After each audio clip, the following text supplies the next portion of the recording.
Hi, my name is Jim Turner, and I just wanted to share something that's going on right here, right now. Please subscribe, thumbs up, ring the bell. It's nothing. This channel's nothing without your subscription and ringing that bell. And I enjoy the comments. But I want to share this with you. It was so weird because I had just now put this beehive box out here, this brood box. I had just set that out there like a while ago, and what happened was I didn't even finish assembling it. Put some bait in there, and the lid wasn't on yet. So I went and got the lid stuff, and it's coming back, and there was already bees in it, going in the top. Once I put the top in, they went in the front. And you can see, I'm gonna see if I can zero this in. Oh, nope, doesn't look like it. Once it's going, it's going. But you can see, I'm gonna have to move over to this chair over here. You can see that, so there they are, building up in there. I just put that together. I finished that bottom screen board last night. I finished assembling it last night.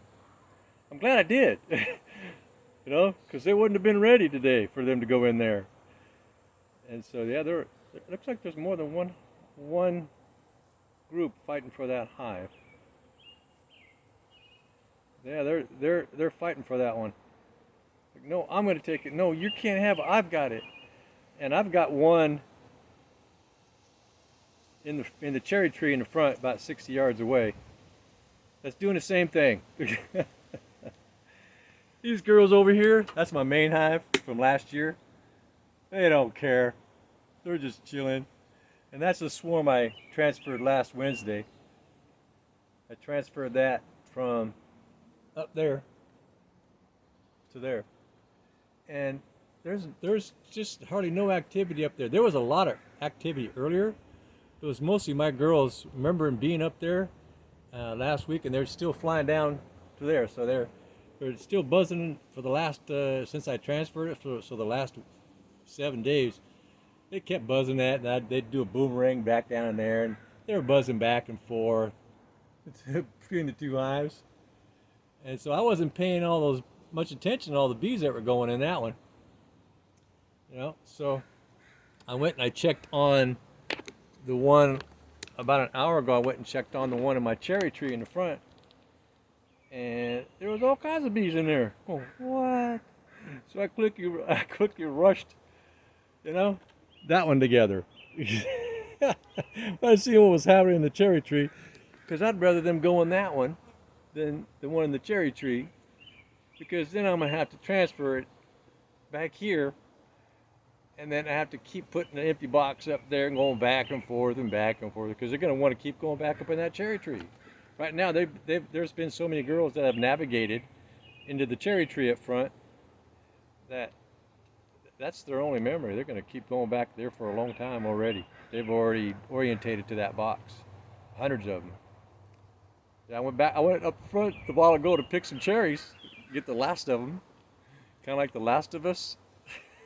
That's a really popular series. Yeah, I just got on watch. I just got caught up with that last night, The Last of Us, and so I just went up to pick some cherries. I was just being innocent. Going pick some cherries, and bees were buzzing all around my face as I was walking up to my cherry tree with my buckets. And I go, what the? I looked around in that hole, and it was all packed with bees. Guess I ain't picking any cherries today. And they're aggressive with me. Just like this one, when it came in, they were aggressive with me. Before they even swarmed in, they were buzzing me. Yeah, same thing in the cherry tree. Now these girls right here, when I was assembling this thing together and they were buzzing all around me, I still hadn't got the lid on yet, and they were going in the top without no lid, just going in. Oh, hey girl. And these don't seem as aggressive. But my instincts are that the ones that are in the front going into the cherry tree are from the same hive as scoping this one out. My hope is that they'll go to this one. I just don't like that transfer process. You know, sometimes you can get it done in 3 days. You know, put some leaves and branches in front of the entrance. You know, stuff like that. But there's still going to be some going back to the original. You know, where they swarm to. Still going to happen. So what I would do in 2023, when I transferred it from the cherry tree area to back here, I just left an empty box, and I'd go in the morning, and sure enough, there was the first morning there was a big cluster of bees, of my bees, my original hive that I paid for. In the front, I just carried a box, and bang them into the brood box, and that went on for, geez, 5, 6, 7 days. Finally, I said, I ain't leaving this box here no more. And the next morning, there was a little cluster of bees just on the ground. I said, oh, well. So I picked those up, and that was just the last time I messed with that. I said, you girls just need to find your way. I'm done with this process. So, but I got a good system now so that, yeah, I can make it happen easier. Yeah, I wish they would. I wish they'd go to that one. That'd be so sweet. Yeah, girls, go to that one right there. You're doing good. So far, so good. Yeah, I think it's the same. I think they're all from the same hive. So when the girls, when they swarmed up in this tree, right before they swarmed up in this tree, I had 6 nukes out, baited nukes, and they were in all 6 baited nukes. Every one of them, lots of bees in every baited nuke. I had 3 here. Let me see. I had 1, 2, 3 here, 1 up there, and I think I had that one there. I don't remember now. So much things going on to remember. So I had 6 new. So 1, 2, 3, 4, 5, 6. Yeah, I had 6 out, and they went to this one. And I noticed that all my other baited nukes, no more activity. Once they make a choice. So if it's only one hive that's getting ready to swarm, even though you might have a whole bunch of baited nukes that are having a lot of activity, once they make up their mind, whoever has the best disco dance, so whoever dances the best when they go into where they're swarming out to, that's where your whole hive's going to go to. That's where they're all going to go to. Whoever has the best jig, best margarita, or is that margarita? Shoot, man, it's crazy. Oh, they all left. There's only one now. Oh, I bet they made the choice for the front cherry. That's too bad. That stinks. Oh, there's still some there. Come on, please go there. Please. Please go there and not in the cherry tree. So the cherry tree is more for an emergency. Like if there's like 3 or 4 swarms, you know, they're out looking for a home. Yeah, the cherry tree is more of a, for me, like the last place I'd want them to go. Whether them going one of those over there, you know, this one up here, but I don't think they're gonna go in there because I got bees still going in and out of there from the original swarm. So they're probably keeping, I'm suspecting that they're keeping the swarms that wants to come, that wants to swarm out, they're keeping them from getting in there. That's why there's not a bunch of bees in that one, because that's freshly baited too. So I got that one freshly baited, that one's freshly baited, and the one in my cherry tree freshly baited. It was yesterday or the day before, and so they got, if there was 3 swarms looking for a home, 3 places to go to, and I know they'll go in that one. I thought maybe I did something wrong when I designed it and built it, because 2 years I got nothing. 2 years. I didn't know what to look for. Now I know what to look for. What I've come to realize to look for is when I see any marauders, which I thought were marauders, bouncing around one of my hives, just bouncing around and then flying away, going away, instead of going in to the front, I know that they're looking for a home. In this area, I don't think they're necessarily marauders. Now, in an apiary where there's lots of bees, yeah, I can see that. They're looking for a weak hive. But in this area, I think because there's no apiaries per se, you know, maybe a mile away or half a mile away, or who knows how many houses down, there might be a beehive or two. And then same thing in any other direction, way down a mile away or something, or further. And so, yeah, that last one, this one that came in here, I was sitting right there.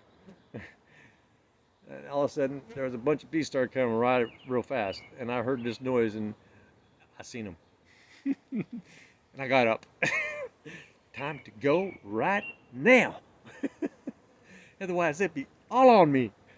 And they were. They were all, I was sitting right there, and they were all in that chair. Looked like thousands of them, because what they were doing is they were coming down, balling up around here when they swarmed in, around this chair, and then some. And then they just slowly worked their way up into that, to the hive. I watched that from a distance, you know.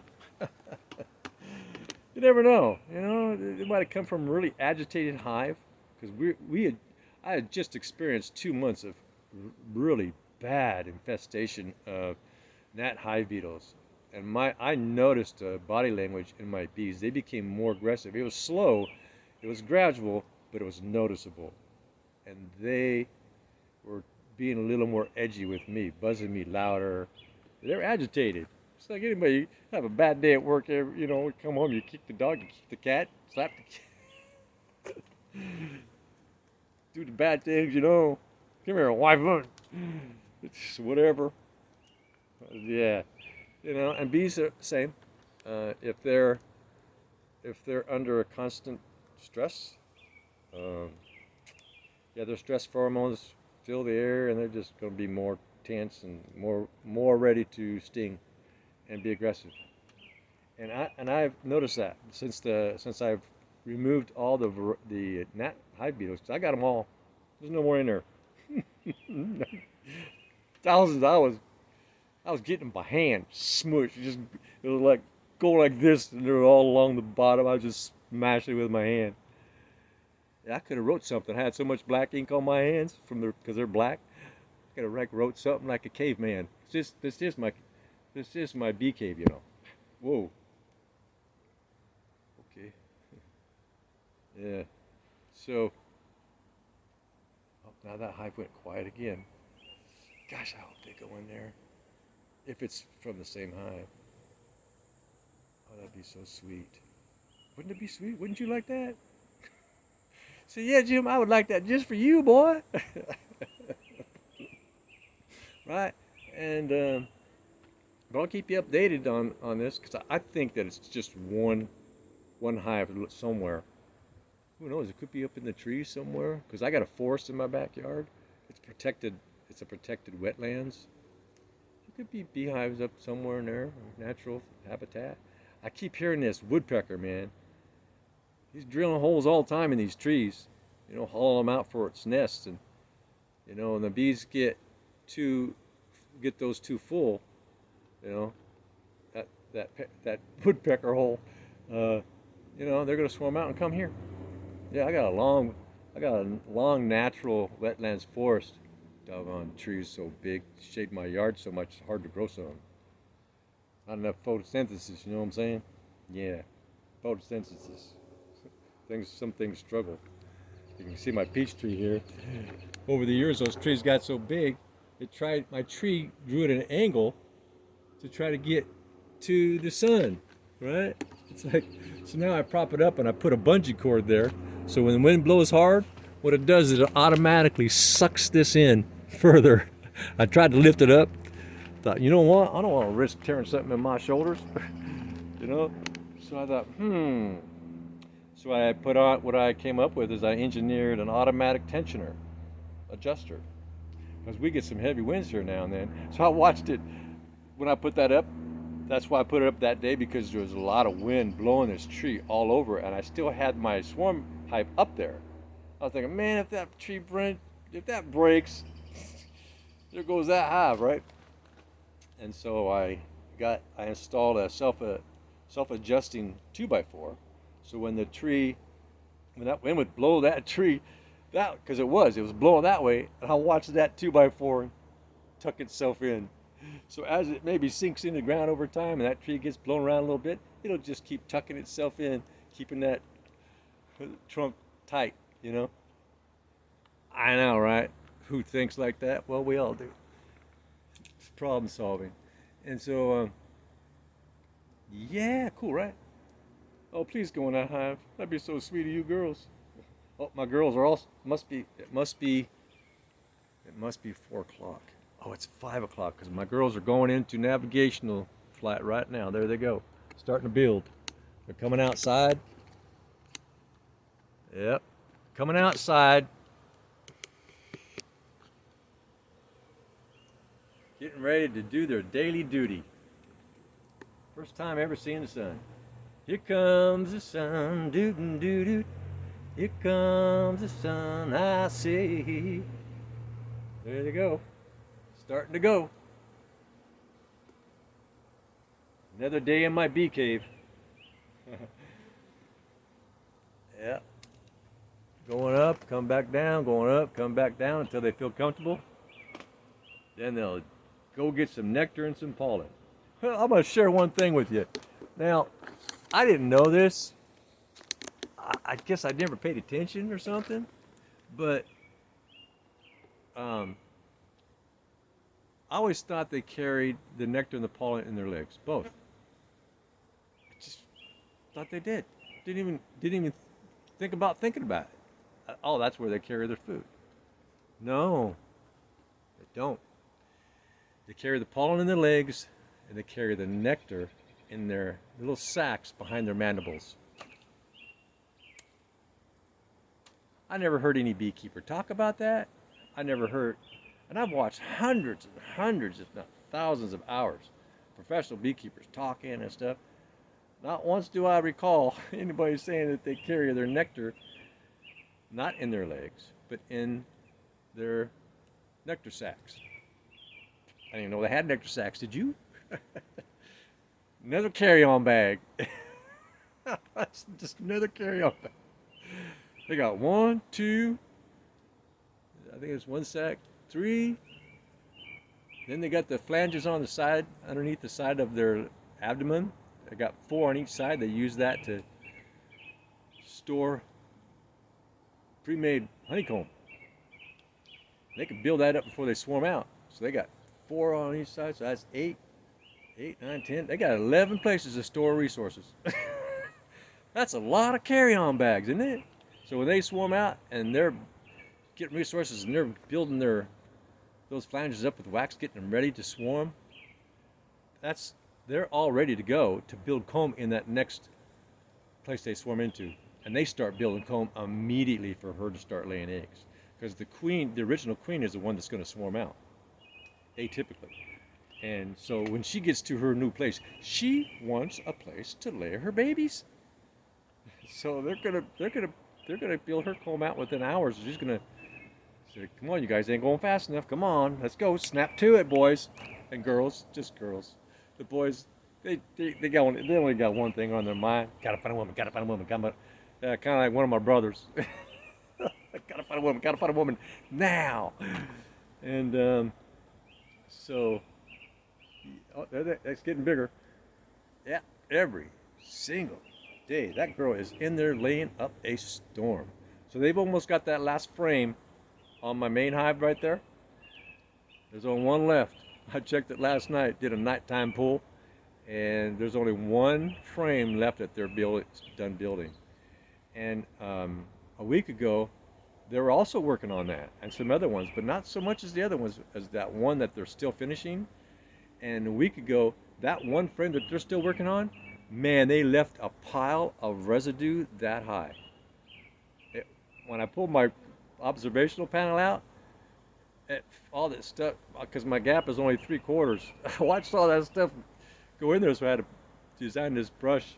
I already had designed it to get the gnat hive beetles, but I had to use this brush that I designed and go in there and get all that comb fabric out, you know?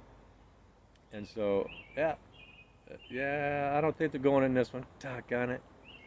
Yeah, they're really heavy in the one in the cherry tree, though.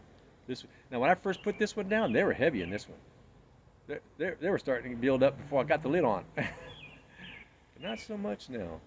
Shoot. Doggone it. Please subscribe, thumbs up, ring the bell. This channel goes nowhere without you. You are in control of this channel. And that's it. Just the way it is. All right. You be fine now, right? You hear? I'll keep you updated. Yeah, maybe I'll make some more later. But you know what happens. Bye now.